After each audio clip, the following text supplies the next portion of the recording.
Konflik di Maluku tatkala Tuhan dijadikan sponsor kekerasan.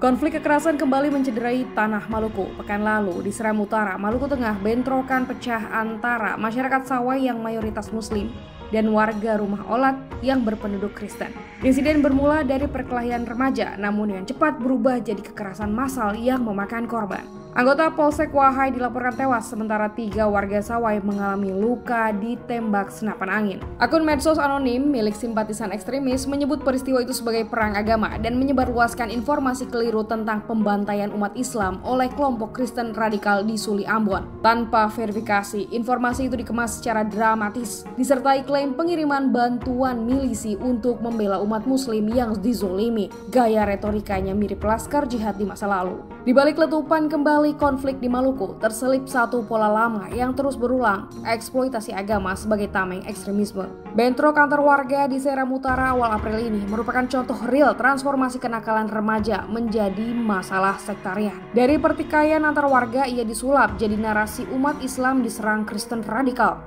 Tidak ada konfirmasi, tidak ada ruang klarifikasi. Mengerikannya lagi, otoritas simbolik yang diklaim para penyebarnya, misalnya bahwa Komandan TNI memberi laporan langsung kepada mereka, seolah negara sendiri telah tunduk pada narasi militan. Tampak sekali agama menjelma sebagai justifikasi untuk menghapus keberadaan orang lain. Eksploitasi agama semacam itu merupakan bentuk paling vulgar dari kekerasan simbolis. Simbol agama diubah menjadi alat mobilisasi massa. Disitulah terlihat jelas bahwa agama jadi tameng ekstremisme, bersembunyi di balik ayat-ayat suci namun tidak membawa pesan damai, melainkan tuntutan agresi. Itulah wujud baru perampokan simbolis ketika iman dipaksa mengejawantah sebagai ideologi ekstrim. Padahal ekstremisme tidak mewakili agama apapun, sama sekali tidak. Mereka hanya menjadikan Tuhan sebagai sponsor untuk produk kebencian yang mereka produksi. Kekerasan mereka bersumber dari kepentingan semata. Dan sayangnya, selama masyarakat masih mudah tergiring narasi-narasi semacam itu, agama akan terus jadi perisai wajah asli ambisi kekerasan. Kaum ekstremis bertameng agama dari balik hasrat politiknya sendiri. Konflik sosial di Maluku hari ini bukan sekadar reproduksi peristiwa masa lalu, melainkan juga ekspresi manuver politik yang tengah dipertarungkan di level mikro maupun makro.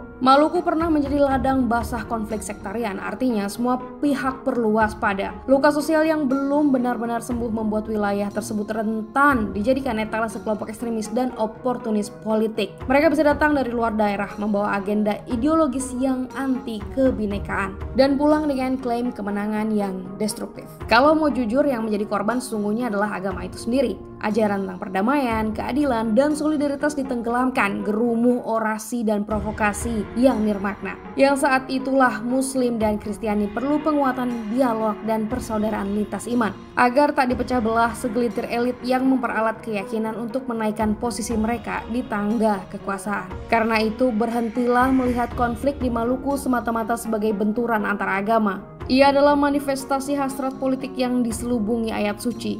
Jika tak diurai dan dibongkar dengan jujur, maka kekerasan akan terus direproduksi, agama akan terus dijadikan panggung drama kekuasaan, dan Tuhan dijadikan sponsor ekstremisme. Beranilah agar publik tak lagi tertipu bahwa Tuhan kerap dieksploitasi para ekstremis berbahaya. Wallahu a'lam bishawab.